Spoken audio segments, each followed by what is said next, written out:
Creative Thursday, we like to do something inspirational, and we like to do something fun to get all staff involved and, show appreciation. But today, in regards to the current circumstances that have been happening all around the U.S.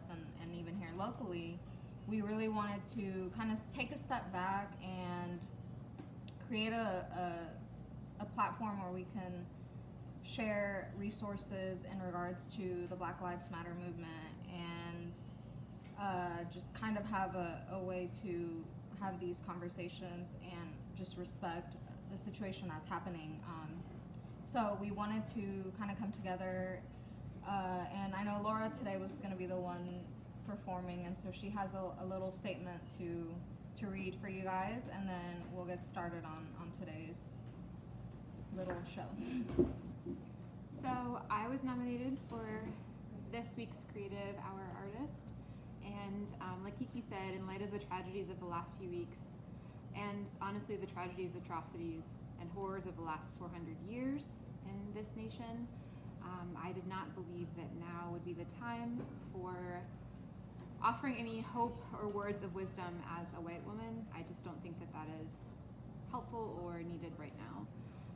And so, like so many others have suggested, now is the time to use my status of privilege to amplify Black voices and Black creatives that have made incredible work throughout history, and to educate myself and share educational materials with other non-Black individuals. So instead of kind of sharing my work and making this about that, we at the Art Center decided we should use this platform to highlight the work of Black creatives throughout history. And we did want to note that this is an infinitesimally small selection that does not do justice to the massive canon of work by Black creatives.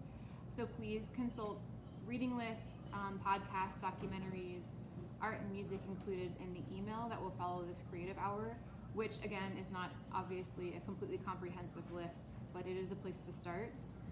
I would also like to acknowledge that all I did was access this material.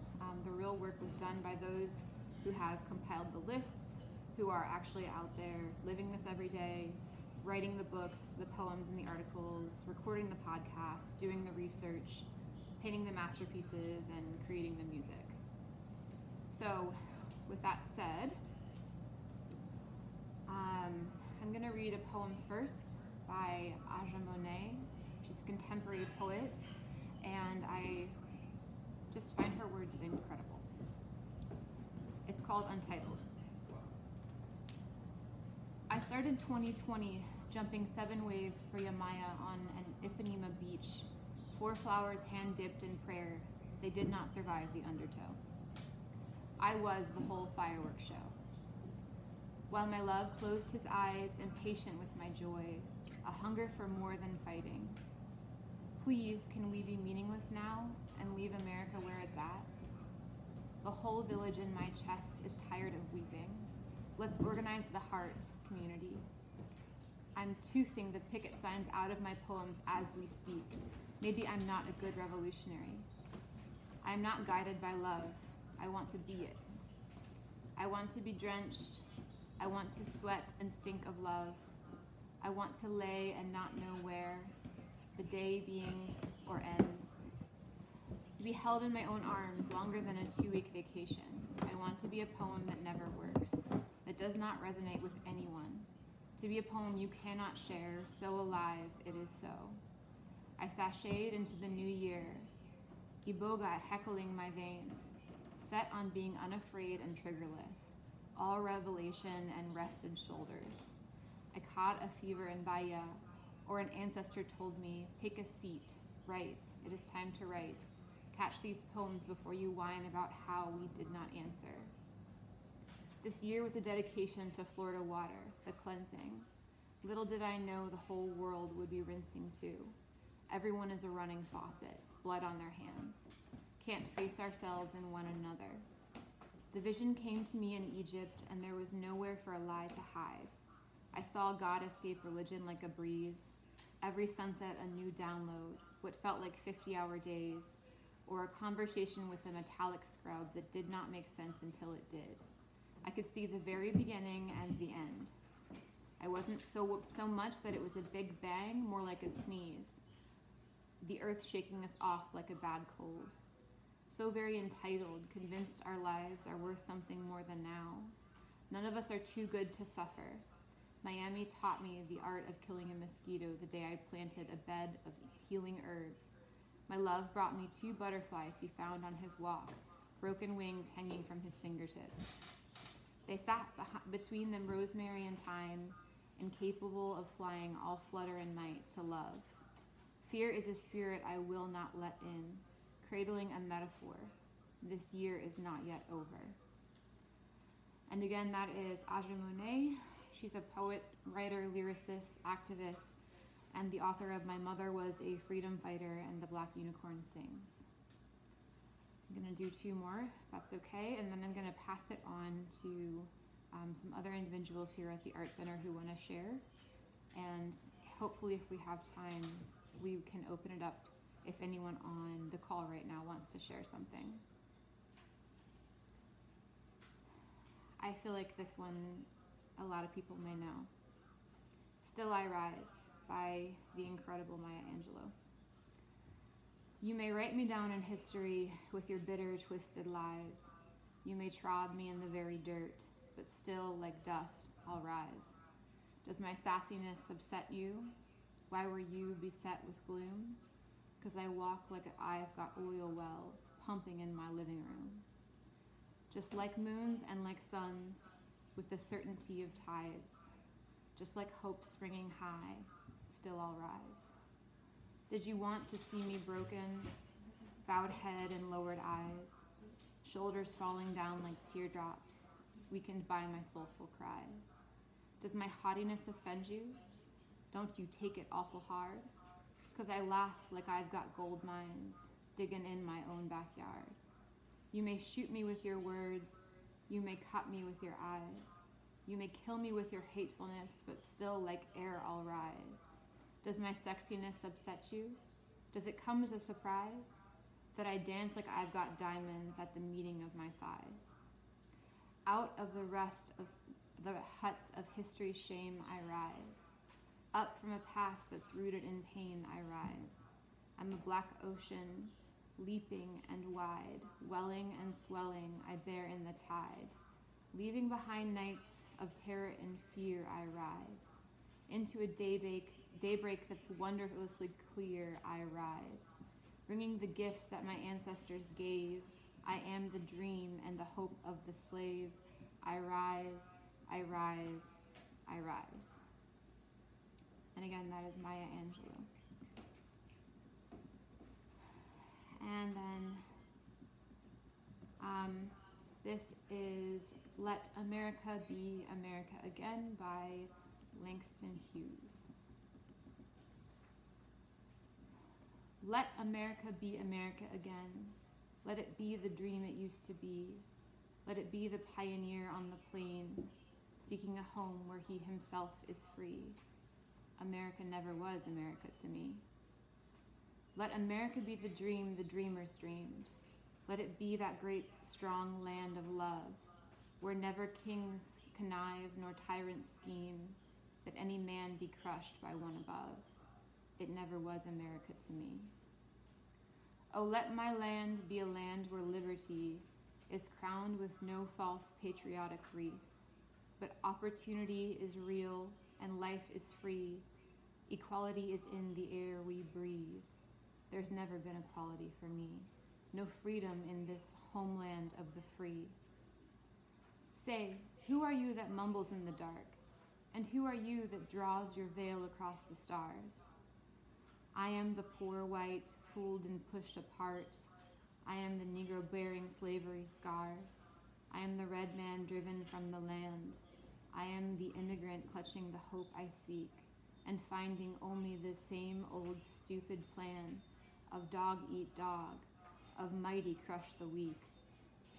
I am the young man full of strength and hope, tangled in that ancient, endless chain of profit, power, gain, of grab the land, of grab the gold, of grab the ways of satisfying need, of work the men, of take the pay, of owning everything for one's own greed. I am the farmer, bondsman to the soil. I am the worker, sold to the machine. I am the Negro, servant to you all. I am the people, humble, hungry, mean. Hungry yet today despite the dream. Beaten yet today, O pioneers. I am the man who never got ahead, the poorest worker bartered through the years, yet I'm the one who dreamt our basic dream in that old world where still a serf of kings, who dreamt a dream so strong, so brave, so true, that even yet its mighty daring sings, and every brick and stone and every furrow turned, that made America the land it has become.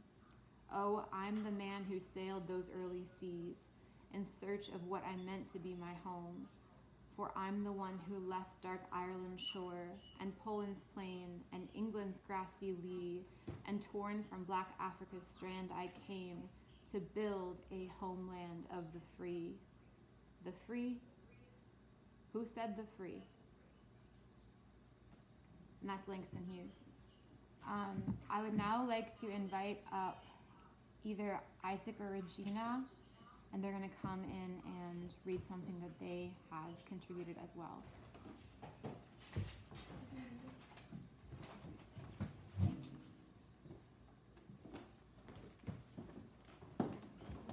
Thank you, Mom. Hello. How's everybody doing?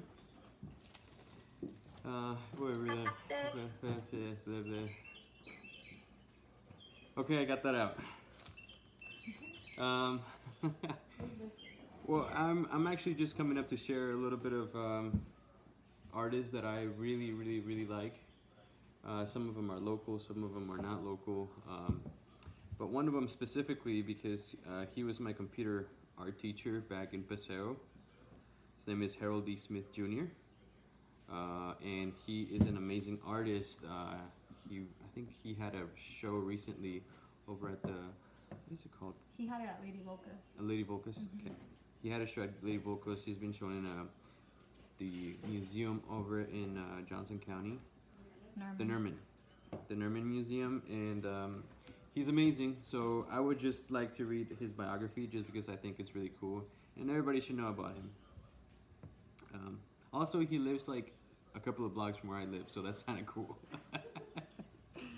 Okay.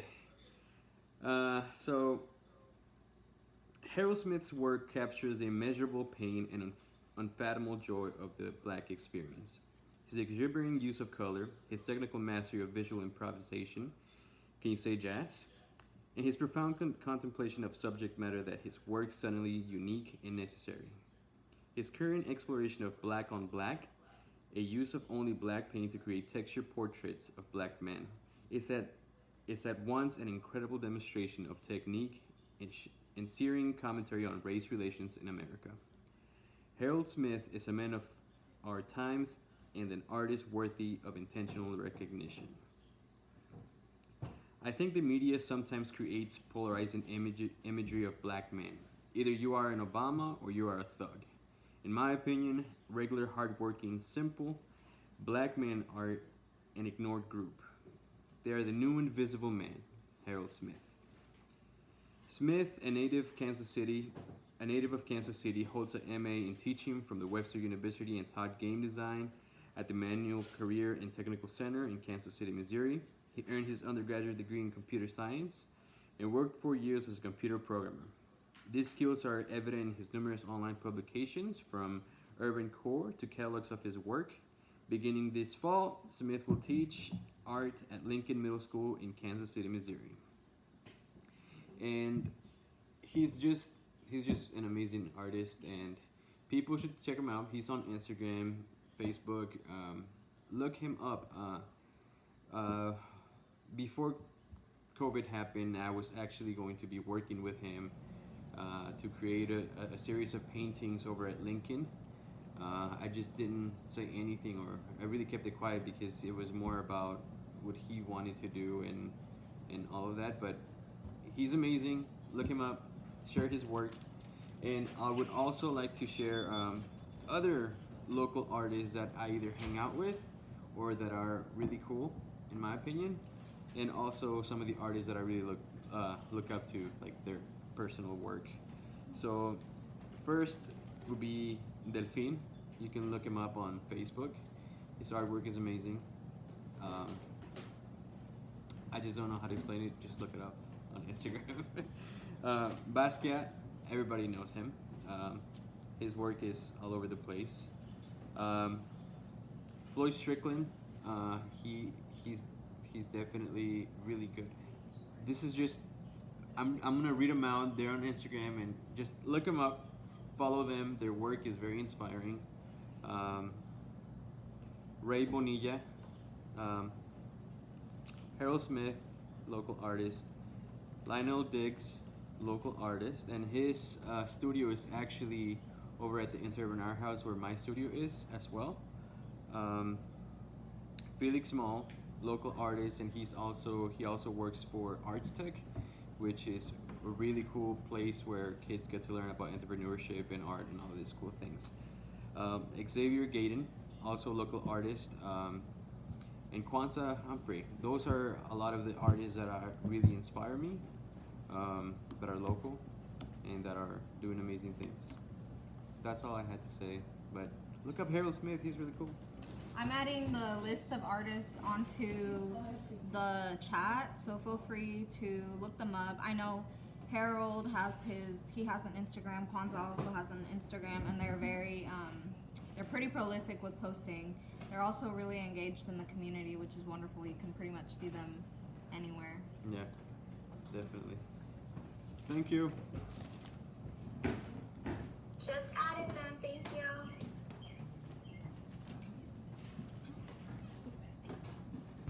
Actually, I couldn't find a squad. So there's not an actual. Not an Instagram. Yeah, because he's dead. But there's a couple of movies that I can add that are really good of him, and they're really they're a good resource because they're not like one-sided or they're not romanticizing anything. But you can actually see his nearest piece at the Bentonville Crystal Bridges Museum. It's really wonderful. And then there's another artist that Isaac forgot to add who's amazing. His name's Nick Cave. He had work here. I'll just added it. He had work here at the Nelson about, I think it was 2 years ago. But he does the sound suits, so I'll also add them on there. Okay, thank you. Mm-hmm. And Kiki, you said you were going to send this out after this, right? Yeah, Through so email? after this, I'm going to send a mass email to everyone with resources, but I'll also have all the artists that like Isaac shared today, along with links to their Instagram. I think right now something really important during this time is to also just really support Black artists, Black businesses, Black owned, local or non-local, but just to give them that support. I think everyone is having such a hard time at this point, and so being able to share those resources with you guys would be wonderful, and for you guys to even just think about local businesses that are Black owned, and just supporting them. So I'll make sure to add all that to the email, so keep an eye on that. Thank you. That works, thank you.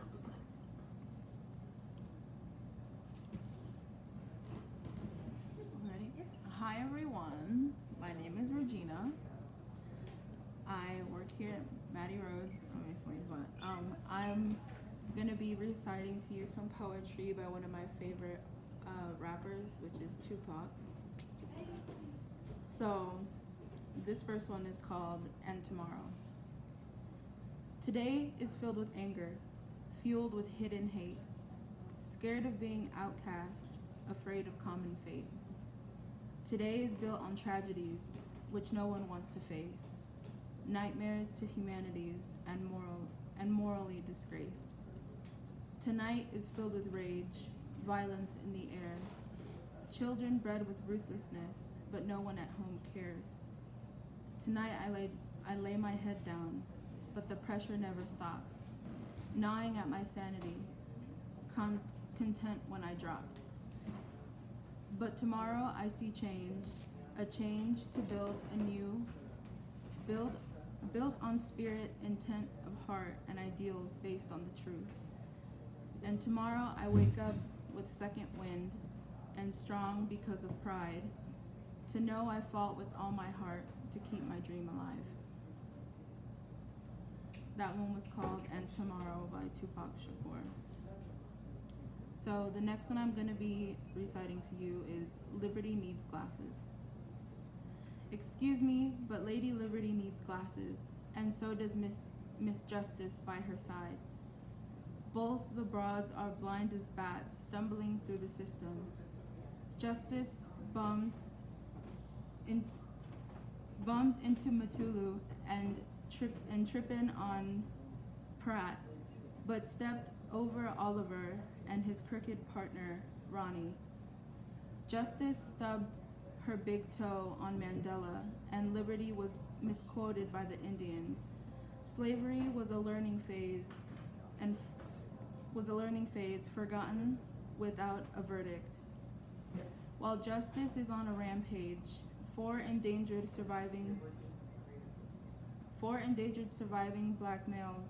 I mean, really, if anyone is really valued life and cared about the masses, they take them both to the pen and get 2 pairs of glasses. That one was kind of hard to read, but anyways. So the last one I'm going to be reciting to you guys is Can you see the pride in the panther?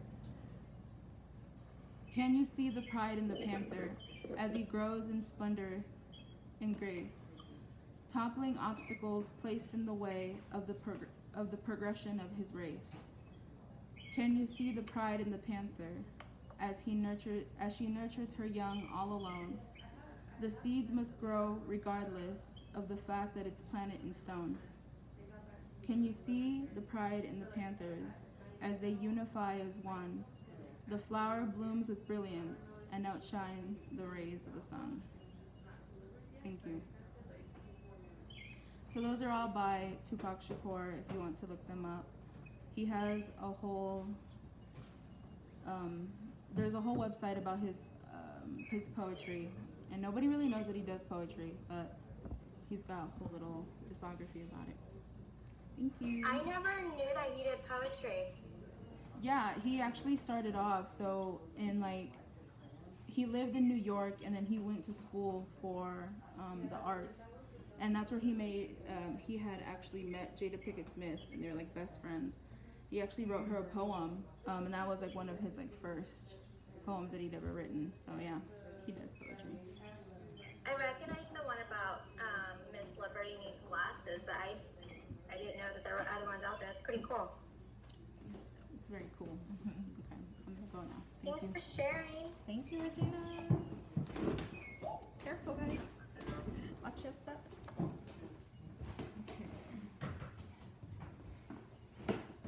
Sorry, gotta remove that. One thing that, to follow up on something that Kiki said, one thing that's really important now as well is if you consume the media, specifically on social media, if you can find that person's Venmo, Cash App, etc., very strongly encourage people to, if you're going to be kind of enjoying their media, to send them a small donation. Obviously that won't work for some artists like Tupac, but potentially instead you could always donate to a different organization. We're going to be sending a list of that later on. Does anyone from the audience have any poetry that they would like to share? Or any thoughts? Yeah, even. thoughts. Anything? I don't have poetry. Just a thought for me. It's like I moved to the U.S. 4 years ago, and it took me a long time to understand what systemic racism was, and it's still like a little hard to understand because like I grew up in a country where there is no racism.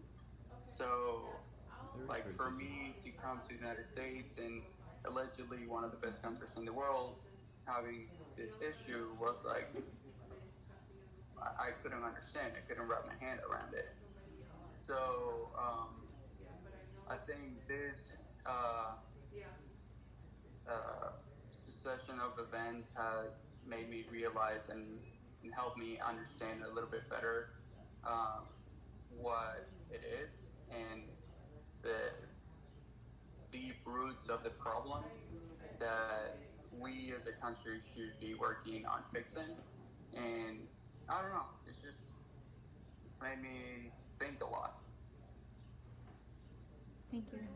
Thank you, Diego. I think it's also important to, in regards to having experiences of being outside of the U.S. and coming here. I share a similar story. You know, I was born in Mexico City, and then I came here really, really young. I grew up in Blue Springs, which is primarily all white. And, you know, I know that for me, in my own experience, racism in itself is different from the way it is here in Mexico. There is, you know, what you call colorism, and the act of, you know, I'm from the city, like my family's from the city, and, you know, a lot of people in my family having the ideals of like smaller people are darker, and so having this idea of dealing with color, and so this situation I think is an imperative for all people, including, you know, brown folks who do have similar struggles that, you know, we can relate to or have relatable struggles, but it's a good way to reflect on colorism and what those roots come from, colonial roots that, you know, sometimes like in my family I've heard people say jokes or say things, and, you know, I've had to be like, hey, like that's not okay, like that is in a way racist, you know. And so having those resources I think is really important to being able to educate, especially if it's someone you love, you care about, you know, and it's this cyclical cycle of something that has been happening for decades. So I do enjoy that comment, and just, you know, thinking about self-reflection and looking into the mirror and asking, how can you be a better human? How can you rid yourself of those roots that, you know, have been there way before, you know, we came along into this world. But if anyone else has something else to say, you know, feel free to. If not, we're gonna go ahead and close up. We usually have the Creative Thursday be a little bit longer, but today we wanted to leave some extra time for you guys to be able to like go and read, or, you know, if you guys already took the time of the day today, maybe you guys can do some research. But I will be following up with an email that has all the resources. I know, Diego, you were asking about the artists. That will be on there, as well as readings, local places you can donate to, and just more information to expand your world of knowledge, you know. Yeah, I'll look for it. Thank you. Yes, thank you. I'm really interested. I was looking up, I think it's Jean-Michel, just learning about his Haitian and Puerto Rican descent too. So I look forward to that email because I'd like to just look more into it and see like what the art and the poetry is about. And I think everything's just been more self-reflection this past week, where it's more just like just so much emotion. I do know that tomorrow there is a Facebook group that there's going to be like the Latinos in support of Black Lives Matter. So starting at the park at Jarbo. I think it starts at 9 or 9:30. 9 or 9:30, yes. Unfortunately, I have to work the front desk tomorrow. I might send it out to either just family services or just all recipients to see if anyone is able to attend on behalf of like just MRC or just for own personal support, stuff like that. But I think that's going to be a huge you know, step, just showing like everyone unified together, especially marching from like the West Side area down to City Hall. It's going to be very good. Yeah, Angela, that's so true. And tomorrow, tonight, when I send out the email, I'll actually go ahead and add that on there as well. You know, like we were saying earlier, like, you know, we share similar struggles in having this systemic, you know, racial, you know, profiling even. And so for us to be there and to support and coming somewhere so close to home, like this is, you know, the West Side, I think that's definitely important. I'll make sure to include that on the email as well. Yeah, Angela, just because you mentioned that, John this morning had asked, not that I knew about it and was going to encourage my staff to be a part of it, but John specifically asked if he can't be there. There's echo. It's okay, I just muted myself. Me and Anthony to represent Manny Rose tomorrow, since he wasn't able to make it. But I mean, I think representation as a whole, from any whoever feels like they want to be there, should, everyone should be there. It's just a matter of I think he was more concerned about making sure that the staff that was coming, that's on their own time, he asked me specifically and Anthony to be a part of Manny Rose. Okay, perfect. Thank you. Yes, I thought about it, but I think it's gonna be really hard to find someone to work the front desk tomorrow, but also train somebody as well. And I was like, I can't really ask for a day off, but at least extending that invite so that the agency knows like what we're marching forward to, as an agency, or just even for their own personal support for friends and family. Yeah. So perfect. Yeah, perfect. That Please sounds send good. pictures or videos like on Yeah, social no, media, for whatever, real, because I for will be sure, following yeah. that. Mm-hmm. No, I will. I'll have to do that. Put in the new plan.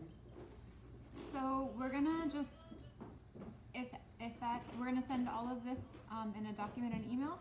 And to kind of finish up, I'm gonna read a very, very short thing from Audre Lorde. It's called "The Master's Tools Will Never Dismantle the Master's House." It's a famous piece of intersectional feminist.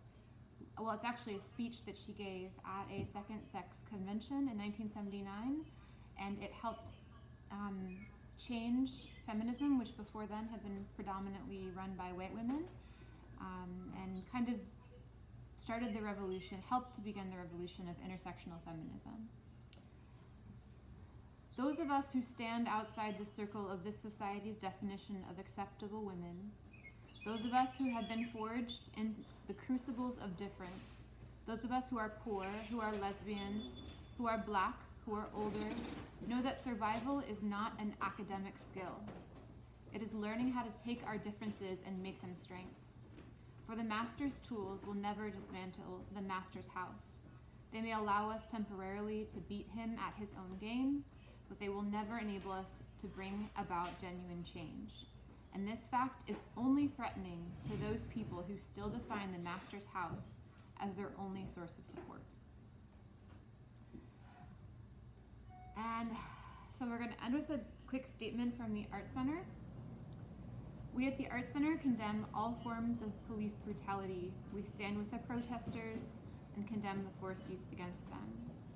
We vow to stand with our Black community in mourning the victims of police brutality, the Black and Brown communities disproportionately impacted by coronavirus, and all the lives lost to our nation's centuries-long pandemic of systemic racism.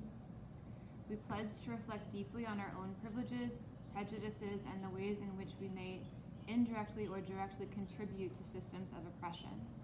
We commit to educating ourselves and supporting our Black community members in any way that we can. And now, please join me in a moment of silence and reflection to honor George Floyd, Breonna Taylor, Ahmaud Arbery, Ryan Stokes, Michael Brown, Tamir Rice, Philando Castile, and the countless others, and all of the lives lost to the brutality of 4 centuries of systemic racism.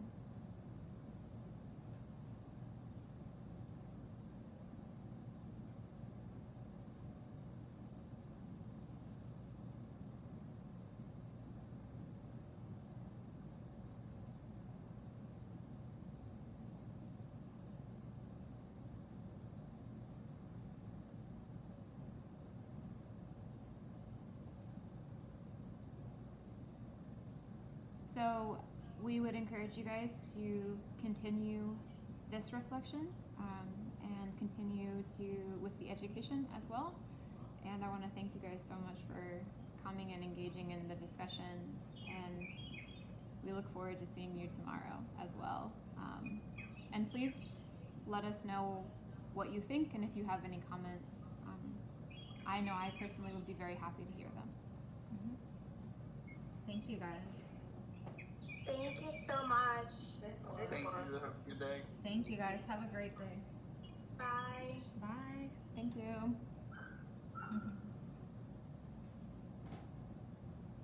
I never know how to leave. I really don't. So you can stay on. You just stay on for good. That's nice.